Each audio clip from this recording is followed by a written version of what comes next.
Is that part of what drew you to this script and to Spoon, or? Yeah, well, in a way, because I felt like, well, upon my release, I felt like I wanted to be seen as a complete human being. I'm through, like, mimicking characters for people so that they can get a better understanding on what young black males are about. I want to mimic whole characters so that I can get a better understanding on what men and human beings are about. So now it's like I don't care about making people understand how we are. That's what I used to do. Every part was just about digging deeper into who young black males are, and I felt like I was an actor that could do that. I'm not interested in that. And Spoon is my first venture into breaking off into that new philosophy, as far as it being not all sad, not violent, not all serious, you know, and it's funny.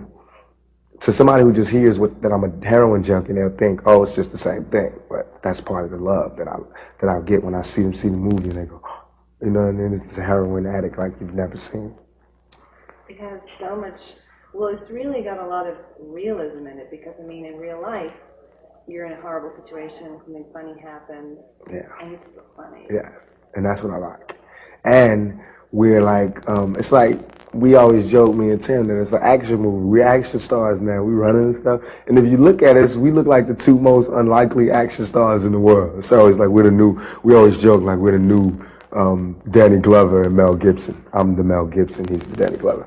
And that's part of the whole thing now. It's fun for us to do this because he's not used to this, and I'm not used to this. Well, he's like an actor's actor, so he's done every part. You know, Tim has played the ice cream cone. You know what I mean? But I haven't played a lot of different parts, so it's fun to when I do this to do it with him. You know what I mean? It makes me feel comfortable, and I can take his criticisms and his praises more seriously, knowing that he knows what he's talking about. Because usually I wouldn't give credit to another actor. Like, what does he know? But him, I can respect. Let's just talk about Spoon for a minute, because he's such an interesting character. Mm-hmm. And I guess, you know, tell us like a little bit of his adventure that he goes on. Spoon. He is a man who hasn't found that peace yet. You know how they say you're born and you go through things and then you go through this big catharsis and you change. Well, he's going through things. He hasn't yet found a door to change. So he's like in his mid-20s, going to his late 20s, and still hasn't done anything with his life except get high and, you know, be into this music thing.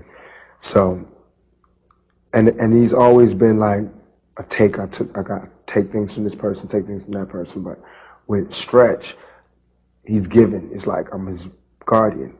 And I think that Spoon is scared to move away or walk away from Stretch, because then he'll know how empty his life truly is and how he's really nowhere. So to me, that's good, because it talks about a need for friendship, and it talks about the bond that our friendship is about. Not only me and Stretch, but Stretch and I and Cookie.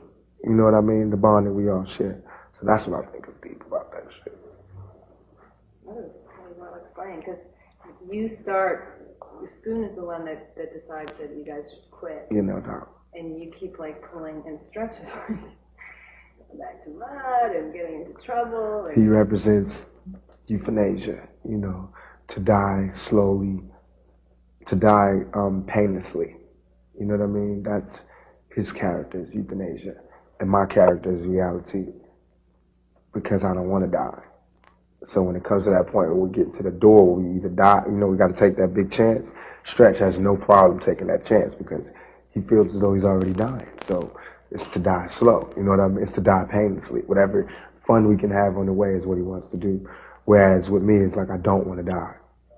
And so I'm constantly getting us out of this drama that he puts us in. Is the smoke gonna bother you? Nice. That's a law. Yeah, that's a law. You have a really nasal voice. You learn that in acting class. They pass out cigarettes.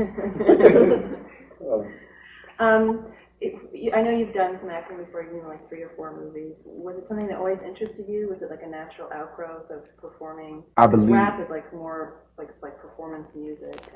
But what it truly is I've always been an actor.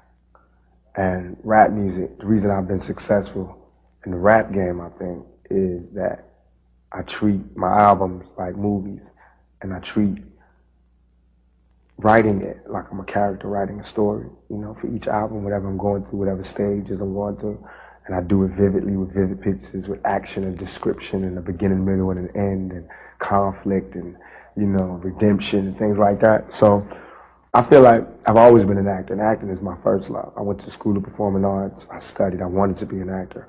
But due to the poverty and the natural circumstances that stopped me, like being poor and homeless and all of that, I never got a chance to leisurely study acting with great teachers and, you know, fine-tune my craft. What I did do, though, was throw myself into the streets and learn as many experiences as I could. So now that I have the opportunity now to relax, exhale, and actually work on the craft, I have so many things to draw from, and it makes it where I'm comfortable now with this, where I wasn't doing those other movies. It was just like a hobby. Now I'm an actor, and I don't want anybody to take that from me and say, you're a rapper who's acting, because you would hardly pay me this, and you would hardly get these scenes that you're getting if I was a rapper just acting, you know what I mean, for the check. So I'm an actor. I just happen to rap on my spare time instead of being a waiter. Do you think part of the reason you've been so incredibly successful as a rap artist also is that you create, like, your songs create a complete character that you kind of put out there? Yeah, I think that with my music, it's like watching somebody go through things my whole career. And I feel like it's like if James Dean was a rapper, it'd be me. You know what I mean? Or if Marilyn Monroe was a rapper, it'd be me. The person who you can just watch go through crazy drama and just, you know, you could either cry, laugh, cheer, or whatever, but it's not happening to you, it's happening to them. And I'll tell you vividly, because I don't know that you're not supposed to tell people everything that happens in your life, so I just tell them. And that's what I think has made me successful, if anything. And now has it become kind of like larger, you know, Bondi was talking about like being with you on the set and reading the papers that you're out like doing stuff. Yeah, and I'll be right there. It is that. And that's what's, I guess, that's what's frustrating and aggravating, that I can't live down this big shadow that I made to protect myself. Because it started out as just being, I need to get an alter ego to keep people away from me and to protect myself, which everybody does. You know, like when somebody breaks into your house, and you know he's in the house, you wouldn't go in your real voice, excuse me, are you breaking in my house? You would go, hey, what you doing in my house? It's the same thing that I do, you know what I mean? If you're out in the wilderness and I'm just one sheep by myself, I wouldn't go, I want to say my next song, it's called, I would go, you know, woo, fuck the world, you know what I mean? And that's worked, you know what I mean?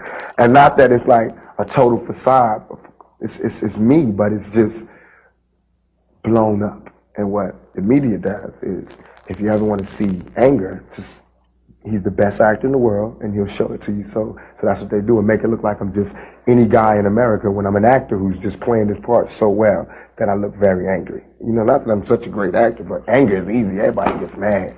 Everybody's frustrated, and everybody is fed up. So it's not a very hard part to play. You know.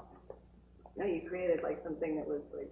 Yeah, too good, because now they're now they're using it. I mean, I've made Bob Dole and Dolores Tucker into household names, you know, along with some of the other rappers. And I've made a lot of people, I made politicians, you know, figure out what it is they do for a living. You know what I mean?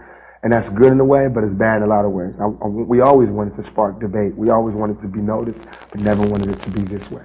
Where now, all we've been shouting about all this time is better laws and more respect. And all this shouting, all this is doing now is getting laws changed so that we can't shout about it no more. And we get less respect anyway. So it's frustrating to see this demon that not only the media has created, but I've taken responsibility for helping to create that. But it's just like any full-blooded all-American guy.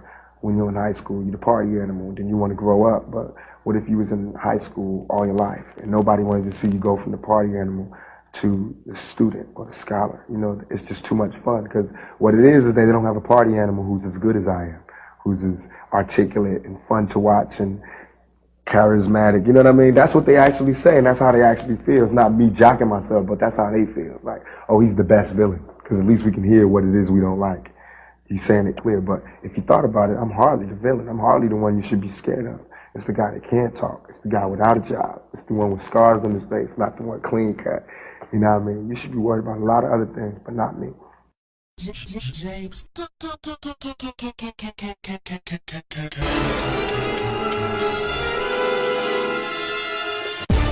It just surrounds you.